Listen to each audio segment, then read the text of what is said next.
Ghost project lang pala. Oh, oh, oh, oh, oh, oh. Ghost project lang pala. Oh, oh, oh, oh, oh, oh. Bakit kaya sa papel ang dami-daming proyekto? May tulay, may kalsada, may waiting shed pa raw dito. Pero pag nilakad mo ang barangay namin, bakit parang wala naman akong makita kahit anong anggulo rin? Oh, may pondo raw, sabi nila.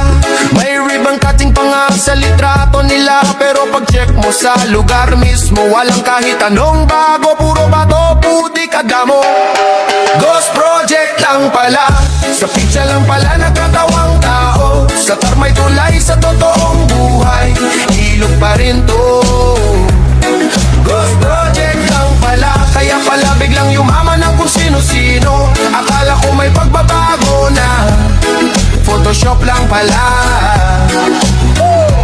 May eskwelahang bago raw sa kabilang purok. Pero bakit ang nakikita ko'y lumang kubong walang bubong? May farm to market road daw na pinuri sa radyo. Pero pag dinaano, mas bagay tawaging farm to lusong. Pinirmahan na raw, tapos na raw, prutas sila, nakasmile sa social media post. Pero pag tanungin mo kung nasaan ang sagot nila, nasa proseso pa, ay ganon ba? Ghost project lang pala, kwento lang pala ang pinagawa. Sa papel kompleto pero sa tao wala naman pala. Ghost project lang pala, kaya pala mabilis umangat ang ilang bulsa. Akala ko para sa masa na, sa budget lang pala. Hindi kami galit, nagtataka lang naman. Bakit mas mabilis pa ang photo op kaysa proyekto para sa bayan?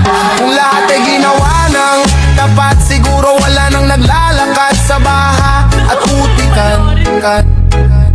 Yeah, ghost project lang pala, kaya pala walang pagbabago sa kalsada. Sa drawing maganda, sa realidad wala pa. Ghost project lang pala. Ghost project lang pala. Pero sana bukas